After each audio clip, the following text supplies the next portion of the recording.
What's up, guys? I'm back once again with another video here to talk about this Screen Rat article. And we all know Screen Rat is they make the most absurd, ridiculous articles, whether it's anime or comic books or whatever. I mean, and I just want to go through this article and pick apart everything that's wrong with it. I scrolled through this before I got a chance to do this video, so I want to break down why this is this person is completely wrong. And just from reading this article before I get into it, I read it. Like I said, I read it before I got into it, and before I recorded this. And this guy, Mark Barrow or Burrow or however the hell you pronounce his name, is just another freaking fanboy for this terrible entry of a movie, the build up towards Justice League. But let's begin on 8 reasons why Batman vs Superman isn't as bad as people say it is, and 2 reasons it is. Okay, so number 10, Ben Affleck as Batman. Okay, for all diversities, Batman vs Superman made a couple mostly crowd-pleasing decisions. Well, first of all, that's a lie. That is a huge lie. That's a load of BS. Ben Affleck as Batman is... I see what route they were going down. They were inspired by The Dark Knight Returns. Yes, he wrote that there. And yes, that is true. However, his Batman isn't exactly the worst, but it's not the best. I mean, his outlook on things is just not how we view Batman at all. I mean, he comes off as a hypocrite for... I mean, look at his actions throughout the movie. I mean, he's a violent mercenary. And I'm not even gonna get into that. This one's just stupid. But no, I wasn't really too impressed with Ben Affleck's Batman. Number 9, the moral message. Okay, he's saying that the movie directly states every act on the earth is a political act, and it sticks to that credo. However, when people say they don't like politics in movies, what they often actually mean is that they don't like a certain type of politics in movies. It's quite unconventional with moral message with dehumanization. Superman is depicted as the ultimate representation of otherness, and Batman's bigotry is shown to be born out of a sense of impotence, eventually causing him to become everything that he truly hates. Yeah, I'm not even going to comment on this one. Yeah, just stupid. Number 8 is the theoretical cut is very clunky. Now, this I definitely agree on. This movie, as we all know, is very rushed, and it seems in this movie they were just throwing in characters just to have them in there for the sake of it, and a lot of characters in there would just seem like they were there to die, or there just to freaking promote Justice League. But yes, I agree with this, and a lot of stuff was cut out and put in the Ultimate Edition, which I heard didn't even save the movie. But yes, this I agree with. Isn't Larry Fong's cinematography? Sure, why not? Isn't Hans Zimmerman and Junkie XL score. Now, to be honest with you, I don't remember the score at all for this movie. And I think when I think of impressive musical scores during uh, action movies or superhero movies, I think of Black Panther, I think of Spider-Man Into the Spider-Verse. Those scores are way better than the score in this movie. I don't really remember the score in this movie. And I don't think fans are I don't hear any fan. I have never heard a fan say, "Oh my God, I really love the score in Batman: Dawn of Justice. Even though the movie's a piece of crap, the score is awesome." Yeah, I've never heard fans say that ever.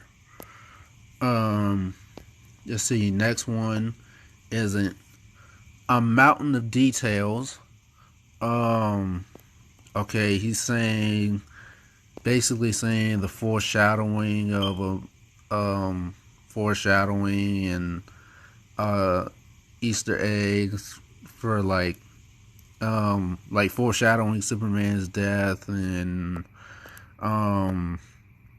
images of Bruce Wayne's parents getting murdered. Okay, how does that make Dawn of Justice a good movie? Those are just, that doesn't really have anything to do with the plot. It's just minor details that have nothing to do with it. That one's just stupid. Isn't it sets up an entire universe? Yes, here lies the problem with this. This one is probably the dumbest because that was the problem. They set up an entire universe in one film instead of using instead of doing solo movies one by one and taking their time.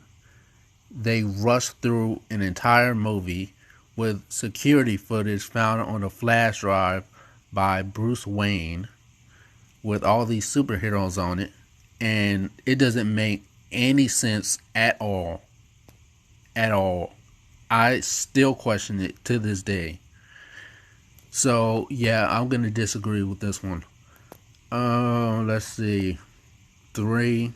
It's not family friendly. Okay. Yes. I mean, yes, I agree with this to an extent. Ever since the Christopher Nolan Batman movies, it seemed like they were trying to copy his formula, and it didn't work for it works for certain types of characters, but not for a character like Wonder Woman or Superman. And yeah, just because something is dark does not mean it's better. And even Christopher Nolan's movies had a little bit of humor in them. I mean, they went over the top with the darkness in these movies, and even when they did have humor and it wasn't funny at all, it was just cringeworthy. So yeah, I agree with this one. It's basically a $250 million horror movie. Um, okay, that I don't understand how that would make it a better movie at all. I mean, these Screen Rant people just write shit on here just to get clicks, and it is just ridiculous. I mean, the amount of money you put in a movie doesn't mean it's going to God. Just because you put a certain amount of money in a movie doesn't mean it's going to be good. Usually movies base, hell, you know how many movies have been widely reviewed because of the low. There are a lot of great movies with a low budget that did well in the box office or that was widely received. Get Out, Scream, Nightmare on Elm Street, Halloween. A lot of those movies. This isn't one of those. This isn't even in the same category as those movies. No, it's not a horror movie. There might be a little darkness in. There are a few dark situations in the movie. However, no, those do not line up at all. And the final one, cultural relevance. Let's see, as touched on before, Batman vs. Superman, use of political imagery is a subject within itself. Blah, blah, blah, blah, blah, blah. This would be echoed in the story of the movie's main villain, Doppelganger, Captain American Civil War. However, they end up being substantially different due to each movie's mastermind. Batman vs. Superman and Civil War often use identical political imagery and both feature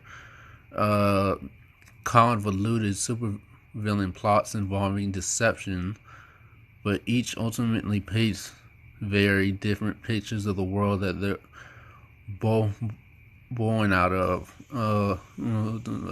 This one work has a similar character, but they are revealed to be merely the employee of a substantially wealthy.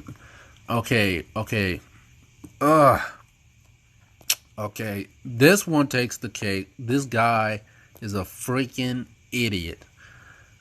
The villain in Captain America, Civil War, and Batman vs. Superman are completely freaking different. Alright? They are not the same. Hell, the reason that the villain was doing a lot of that stuff in Civil War is because of the events of the actions of the heroes in the previous movies. And that's what caused him to snap and go off an edge and basically split the two heroes, split Captain America and Iron Man in two different ways. And meanwhile, the Lex Luthor in Dawn of Justice, he has literally nothing interesting about him. He has no characteristic. I don't even think he has a reason for why he wants to do what he does. He's just seem like they combined like Riddler and Joker and mixed them in two. And this was the lamest freaking Lex Luthor I've ever seen. When I imagine Lex Luthor is a narcissist, genius, billionaire. If you want to see how to write Lex Luthor the correct way, I suggest you watch Smallville or go back to the animated series, Superman the animated series, or the Justice League series that was on Cartoon Network or Kids WB or whatever it was on. That's how you write Lex Luthor. This article is trash. I can't stand fanboys that directly defend Zack Snyder because his movies, when it comes to comic book, are a piece of crap.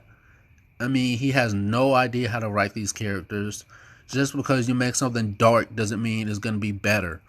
Yeah, this just infuriated me. And it's laughable, to say the least. Okay, you know what? This is where I'm going to end it here. I don't have anything else to say. yeah, this was just ridiculous. But yeah, let me know what you guys think. Don't forget, like, share, comment, subscribe, and I'll see you guys in the next video. Peace and love.